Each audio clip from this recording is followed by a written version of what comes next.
ഈശ്വംസിഹായിക്ക് സ്തുതിയായിരിക്കട്ടെ.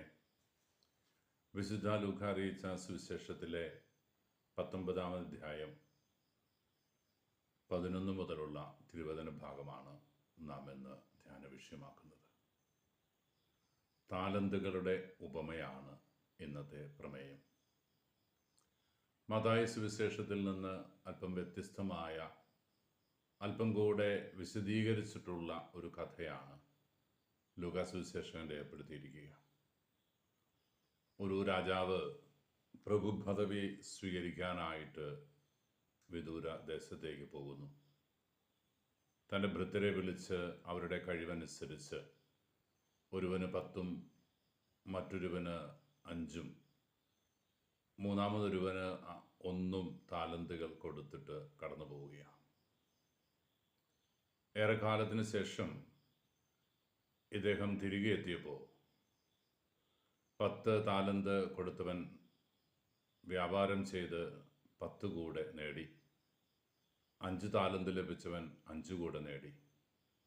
1 താലന്ത് ലഭിച്ചവൻ യജമാനൻ തനിക്ക് തന്ന താലന്ത് മണ്ണിൽ കുഴിച്ചിട്ടു. യജമാനൻ വന്നപ്പോൾ അത് തിരികെ എടുത്ത് കൊടുത്തു. 10 താലന്ത് നേടിയവനെ 10 നഗരങ്ങളുടെ അധിപതിയായി രാജാവ് നിയമിക്കുന്നു. 5 താലന്ത് ലഭിച്ചവന് 5 നഗരങ്ങളുടെ അധിപനായും 1 താലന്ത് ലഭിച്ചവൻ്റെ താലന്ത് 10 താലന്ത് ലഭിച്ചവന് കൊടുക്കുകയും ചെയ്യുന്നു യജമാനൻ. താലന്ത് എന്നത് ഏറ്റവും പുതിയ ഇംഗ്ലീഷ് പരിഭാഷയിൽ കഴിവ് എന്ന അർത്ഥത്തിലാണല്ലോ സൂചിപ്പിക്കുക. ഒരു വ്യക്തിക്ക് ദൈവം തന്ന കഴിവുകളെയാണ് ഇവിടെ താലന്ത് എന്നതുകൊണ്ട് ഉദ്ദേശിക്കുക. 10 താലന്ത് ലഭിച്ചവൻ 10 കൂടി നേടി എന്ന് പറയുമ്പോൾ ദൈവം നമുക്ക് നൽകിയിരിക്കുന്ന കഴിവുകളെ അത് 100% ആത്മാർത്ഥതയോടെ പ്രയോജനപ്പെടുത്തുവാനും അനേകർക്ക് നന്മയായിട്ട് മാറ്റുവാനും നമ്മുടെ കഴിവിൻ്റെ പരമാവധി നമ്മുടെ കഴിവുകളെ പ്രോജ്വലിപ്പിക്കുവാനും ശക്തിപ്പെടുത്തുവാനും ഒരു വ്യക്തി തയ്യാറാകണം എന്ന സൂചന വചനം നമുക്ക് നൽകുകയാണ്. 5 താലന്ത് ലഭിച്ചവനും അവൻ്റെ കഴിവിനനുസരിച്ച് അവൻ്റെ കഴിവുകൾ വർദ്ധിപ്പിക്കുന്നു. 1 താലന്ത് ലഭിച്ചവൻ തൻ്റെ കഴിവുകളെ കുഴിച്ചു മൂടുന്നു, പ്രയോജനപ്പെടുത്തുന്നില്ല. പണമാണ് ഈ താലന്ത് എന്ന അർത്ഥത്തിൽ നമ്മൾ പരിഗണിക്കുന്നത് എങ്കിൽ വ്യാപാരം ചെയ്ത് വലിയ നേട്ടം കൈവരിക്കുന്ന 10ഉം 5ഉം നേടിയവൻ, കുഴിച്ചിട്ട് യജമാനനെ പരിഹസിക്കുന്ന, അപമാനിക്കുന്ന, രാജാവിൻ്റെ ക്രൂരതയ്ക്കെതിരെ അവനെതിരെ പ്രതിനിധി സംഘത്തെ അയച്ച ഗ്രൂപ്പിൻ്റെ ഭാഗമായിരിക്കാം ഈ മനുഷ്യൻ. അവൻ 1 താലന്ത് കുഴിച്ചിട്ട് അത് യജമാനന് തിരികെ കൊടുക്കുന്നു.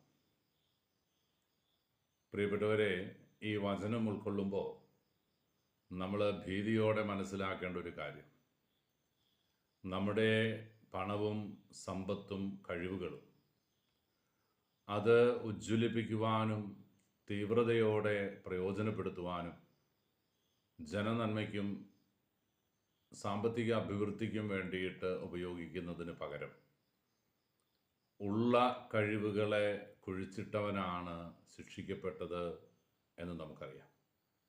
അവനെ പുറത്തുള്ള അന്ധകാരത്തിലേക്ക് തള്ളിക്കളയണമെന്നാണ് വചനത്തിൻ്റെ അവസാനം രാജാവ് പറഞ്ഞു വയ്ക്കുക. ഈ ഒരു കാലഘട്ടത്തിൽ നമ്മുടെ സമൂഹത്തിലേറെ പേരും നഷ്ടപ്പെടുത്തി എന്നതിനപ്പുറത്ത് തിരികെ കൊടുക്കാൻ മനസ്സ് കാണിച്ചു എന്ന ഒരു പ്രത്യേകത ഇതിലെ പ്രതികൂലിച്ച് നിൽക്കുന്ന വിഭാഗത്തിൻ്റെ ഭാഗമായ 1 താലന്ത് ലഭിച്ചവൻ കാണിക്കുന്ന മര്യാദ ഇന്ന് അതുപോലും നഷ്ടപ്പെട്ടവരാണ് നമ്മളിൽ പലരും എന്നത് ഗൗരവത്തോടെ തിരിച്ചറിയണം. നഷ്ടപ്പെടുത്തി കളയുക. പ്രയോജനരഹിതമായിട്ട് ദുരുപയോഗിക്കുകയാണ്.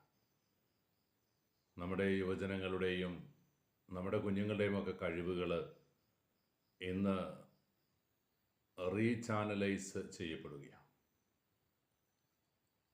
മയക്കുമരുന്നിൻ്റെയും രാസലഹരിയുടെയും പിന്നാലെ പരക്കം പായുന്ന, വൈകൃതങ്ങളുടെയും ലൈംഗിക അരാജകത്വത്തിൻ്റെയും മേഖലയിൽ അധപ്പതിക്കുന്ന യുവസമൂഹമായിട്ട് നമ്മുടെ യുവജനങ്ങളും നമ്മുടെ സമൂഹത്തിലേറെ പേര് മാറുന്നുണ്ട് എങ്കിൽ,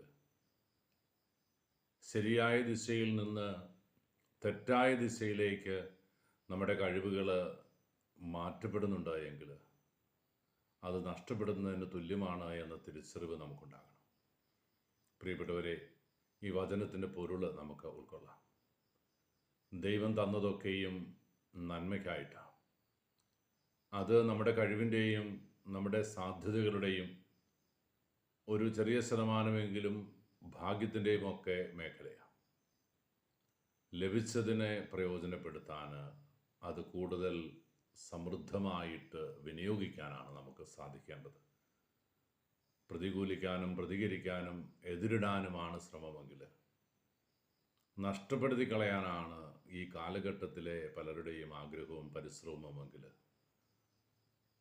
ഒരു താലന്ത് ലഭിച്ചവനെ പുറത്തുള്ള അന്ധകാരത്തിലേക്ക് തള്ളിക്കളഞ്ഞതുപോലെ ദൈവവും നമ്മുടെ മേൽ ശിക്ഷാവധിയുടെ ചെങ്കോല ഉയർത്തുക തന്നെ ചെയ്യും.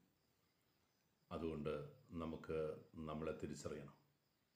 പ്രയോജനകരമായിട്ട് നന്മയായിട്ട് മാറ്റാൻ, 10 താലന്ത് ലഭിച്ചവന് വീണ്ടും സമാനമായിട്ട് ഒന്നും കൂടെ കൊടുക്കാൻ യജമാനൻ തയ്യാറായത് അവൻ്റെ കഠിനാധ്വാനത്തിനും സ്ഥിരോത്സാഹത്തിനും ദൈവം കൊടുത്ത അംഗീകാരം. അങ്ങനെ അംഗീകാരം ലഭിക്കുന്നവരായിട്ട് മാറാനാണ് ദൈവം നമ്മളെ ഓരോരുത്തരിൽ നിന്നും പ്രതീക്ഷിക്കുക. ദൈവത്തിൻ്റെ ആ വിവക്ഷ അനുസരിച്ച് മുന്നോട്ട് പോകാൻ നമുക്കൊരുമിച്ച് ആഗ്രഹിക്കാം. ഈശോ അനുഗ്രഹിക്കട്ടെ. കർത്താവ് മിശിഹായുടെ കൃപയും പിതാവായ ദൈവത്തിൻ്റെ സ്നേഹവും പരിശുദ്ധാരൂപിയുടെ സഹവാസവും നാം എല്ലാവരും കൂടി ഉണ്ടായിരിക്കട്ടെ, ഇപ്പോഴും എപ്പോഴും എന്നേക്കും. ആമേൻ.